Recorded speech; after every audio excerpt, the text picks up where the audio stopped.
There were so many changes and so much has changed. Oh wait, nothing really changed. Top comps are still top comps, spoiler alert. But the field did get evened out a little and the top comps don't feel as untouchable as before. Let's find out which comps you should use to get the rank that you want. Hey everyone, and welcome back to another ProGuides TFT video. Today we're going to be talking about patch 10.23 must play comps and why they have been so successful so far. Make sure to play these comps when you can and you will definitely rise in rank. As with every top comps list, getting the top comp won't guarantee you first place, but it will get you high enough to get close to top 4 finish, netting you that sweet LP. Positioning, items, and scouting are still your most important tools in the game, working together with your comp in order to give you that shiny first place. In this video, we'll be talking about each comp, a general playstyle guide, look at the items they use, and their positioning. Not much change this patch as far as the top comps are concerned. We don't really want to bore you though, so we'll be switching it up a little bit to help you guys learn more about the potential comp branches and help you be a more flexible player that we know you can be. For our question of the day, how much do you want Warlords to be good this patch? I would not mind me some Katarina. Alright, before we dive right on in, I just want to let you guys know that we have a Discord community and a new subreddit that is growing really fast. We only have you to thank for that, and we really want to continue building our community and helping you be a part of it. Make sure you check out the link in the description down below. And with that all being said, let's dive right into our top comp, and it is ELDERWOOD ASHE.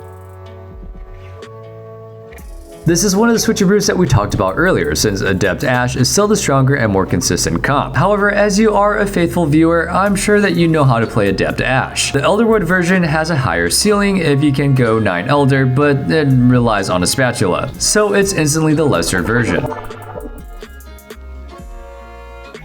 Since ELDERWOOD uses a few of the low-cost units like Maokai, Hecarim, and Lulu, you actually need to collect some of them early. The best indication to go ELDERWOOD is either an early ELDERWOOD chosen or an ELDERWOOD chosen during your level 7 rolldown. Your chosen doesn't have to be ASHE, but of course it's better if she is. The comp is absolutely a power level comp, which always wants to get to level 8, mostly for the rolling chances, as well as the actual room to fit all the units. Your focus is mainly around brawlers, but you can mix and match to get there. There are 3 routes that have worked for me in varying degrees of success. The best one is probably 3 ELDERWOOD with a good ASHE item holder. You can play off synergies from ELDERWOOD units like Lulu and Mage, since in the early game long matches are 100% winnable with the stat stacks that you can get and Lulu's spell. A tank at Chrome comp can get you there as well, sacrificing ASHE items or getting 1 or 2 of them, but getting a couple of Hecarim items if he is your chosen, and using them to stampede on your opponents. Literally. With Lulu ults and a couple of items, he even can scale fairly well into the late game. A mage comp, focusing on Veigar and then switching the items to set later, can be your cup of tea as well. Speaking of cup of tea, now I'm craving boba. It's more awkward, but I mean, it can get some wins, though you don't have as strong of a power spike when you find ASHE. Once you are level 8, if you have an ELDERWOOD chosen, keep an eye out for ELDERWOOD spatula. If you get that, you absolutely have to go for 9 ELDERWOOD. The best ELDERWOOD holders are Warwick or Set. Don't be afraid to remake Warwick and give the item to Set, as he is incrementally better with it, especially if a 2-star. That's the overall playstyle, but be aware that this is definitely not the best ASHE comp, because to hit its true power spike, you need a specific chosen and possibly a spatula item. Whereas with Adept ASHE, chosen is flexible and no spatula items are needed. It's mostly a full backline comp, and this is one of the few comps where if you have the spatula item, Set is also a good solo frontline. Generally, try to avoid solo frontline Set as he fails to ulti and he loses his mana, which is really bad. You can bunch up a bit more like this against assassins, but Talon is going to jump around anyway and go after the lowest armor, resetting his positioning. Ezreal is a big power spike, and if you have Chalice or Zeke's on him, you should try to buff Warwick and ASHE with him as well, or even Lulu if you prefer a stronger spell for her. ASHE has fairly flexible items, but the absolute best in this comp and meta are the standard IE, LW, and GA. GA gives you armor as well, so Talon doesn't instantly jump on her, which is huge. This item setup scales best with ELDERWOOD stacks as well. Other options include Giant Slayer, Ginsu's, and Quicksilver, but they are marginally worse. Spatula is a good option for Carousel due to the chase trait potential, and the rest of the items are fairly flexible. Got mana items? Give them to Ezreal. Got tank items? Hecarim if he's your chosen, or Set. Got AP items? Veigar early and then Set. Easy. Itemization is one of the nicer parts of this comp, since you can have good users on everything. Moonlight Diana. I mean, you didn't really expect to see that, did you? Well, we did say that we're switching it up. This comp is extremely strong once you get it. We just don't prefer to list it because it relies on a specific chosen, which is not the best strategy to play in this flexible meta.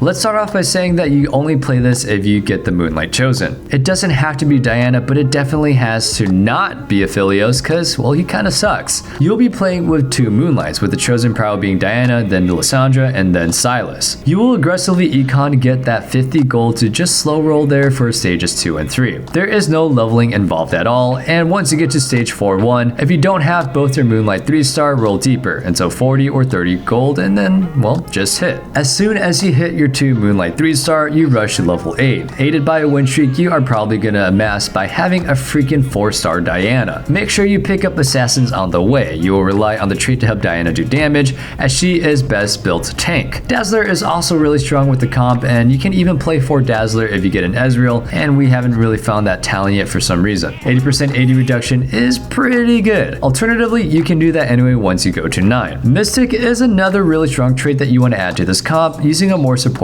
Mystic like Yuumi or Zillion, helping Diana survive longer and dishing out that sweet AoE damage. This comp is simple to play, but with high rewards once you hit it right, and with proper items. Its difficulty increases a little due to the lack of frontline, so make sure you position right, as with every assassin comp since set 1. Point your sins in the right direction. Positioning. This leads us to our positioning. You want to backline most stuff, as with the norm of assassins. The interesting part is that you will not have a frontline, so Lissandra will have to do, aided by Mystics and Dazzlers to survive longer. Your matches will often be Diana soloing 3 or 4 people by the end of the fight, and that's okay. Make sure to point your Diana in the best clump of enemies. Unlike other assassins, she is really tanky with decent AoE, so that's the best landing for her. Pyke is best positioned opposite the clump, so there is a chance to dive it due to the lack of frontline. Overall, the goal of positioning of this comp is for the non-Moonlight champions to survive and disrupt for as long as possible. This will allow Diana not to face overwhelming odds by the end. Itemization. Diana is built tank, with Bramble Vest, Quicksilver, and Gunblade being the best, then Titan's Resolve, Hand of Justice, IE, and Hurricane with decent alternatives. The Quicksilver is a little bit of a must, and one tank item is definitely a must as well. ZZ Rods are the best item for Lissandra, but make sure you don't build more than 2 items on her. Otherwise, the Moonlight upgrade will become a coin flip, and then your comp relies on your 4-star being Diana. The ZZ Rods will help a lot since the comp has no frontline and provides even more time. Some items on your best assassin are not a bad idea, though Chalice or Zeke's on Yuumi is probably more of a priority. Dusk. Well, this has been a long time coming, being fairly underrated comp for a couple of patches, and it is now absolutely a must play, if you can hit it. The comp is a fairly frontline backline comp with a strong bruiser tank in Riven and a steady DPSer in Jhin. This comp is another no chosen required one. We like those, as the current meta of rolling at 7 and then playing what you hit is really friendly towards such comps. Well, we already gave the game plan away for this, didn't we? You kind of start playing this comp at level 7 and not before, playing perhaps a board with Thresh and Vayne in it, maybe a Jhin if you get him early. Dusk Chosen Vayne is an offshoot of this build, and if you get her, it is fully legitimate to build for her, though Jinx is better than Jhin in that version to provide CC for her. For the more normalized Dusk build, you can play any good early game Chosen that you like depending on your items. If you got 80 items, search for that Chosen that you can use, then transfer them to Jhin after. For tank items, pick something like a Hecarim and then transfer them later onto Riven. Obviously, getting a Dusk Chosen during your level 7 roll down is a pretty good indicator that you are playing this. Getting Keeper Riven or Mystic Cassiopeia are good enough plays as well, and it fits this build quite well, opening up a few options. Level 8 is a must to get the appropriate synergies, with Cultist being slotted in when you find Zillion or even for Mystic if you have a Mystic Cassio and the lobby is heavy magic damage. You can even take out an Aatrox and slot in the 4th Mystic if that happens. One big win condition for this comp is 3-star Riven or Jhin being not impossible, especially for the Jhin part. Having either of them chosen gives you a head start, and Jhin is really not too contested. Riven is a little bit more so, but hey, you should be win streaking by that time, so you might have more gold than your opponents to roll with. 6 Dusk is also quite strong if you have a Dusk chosen, and once again, you could either slot it at level 9 or sacrifice a Cultist for it. Positioning. As we mentioned, this is a frontline backline comp. Protect your poor Jhin from the baddies by moving Thresh in front of him if necessary as well. Cassio wants to be in the front to ult as fast as possible, and Riven will flit around as she often does. Scouting is necessary with this build as you rely on Jhin quite a bit, and you want him to both start on a good target as well as being protected as possible from the assassins. Itemization. Your two main itemization targets are Riven and Jhin. Riven gets the tank stuff like Bramble, Quicksilver, Ionic Spark, Dragon's Claw, or even Rabadon's, as it is a tank item for her. If you are aiming for 6 Dusk, Riven is probably your priority. If not, Jhin is equally important, especially to protect. You'll be building GA on him 100% since it protects doubly from Talon, and the other 2 items are either going to be IE or LW combo, or the Giant Slayer plus one of the IE or LW. Build variations are really good as well. As usual, Chalice of Power on Cassiopeia is amazing, and it is one of the best flex items that you can get in the late game carousels as well. Dusk Spatula is also fairly strong, especially given to Zilean, allowing him to resurrect people with huge amounts of health once 2-star. And that's it for our must-play comps. Without further ado, let's go ahead and move on to our honorable mentions. Honorable mentions. Talon is here, and the only reason that he's not a must play is because we covered him last week. The change to his targeting paradigm nerfed him a little bit against ASHE, but buffed him against tank comps, which were his bane. Duelist is also strong once you hit, especially with Yasuo with the right items. You want to take GA, HOJ, and QS. Let's not forget the comp has Yone in it too, so it must be OP. Anyway, that's gonna be it for this video. We will be uploading every week on Wednesday and Sunday. Thank you so much for watching, and make sure to check out ProGuides.com as well as our TFT content on YouTube, and you could get a high elo coach. Thanks for watching, and make sure you check out our TFT content on YouTube and our high elo coaches on ProGuides.com. If you have any feedback for us, comment below and we'll be happy to read what you have to say. Now get out there and farm some LP using the must play comps that you saw here today. And as a reminder, stay safe, stay healthy, and have a wonderful day. Peace.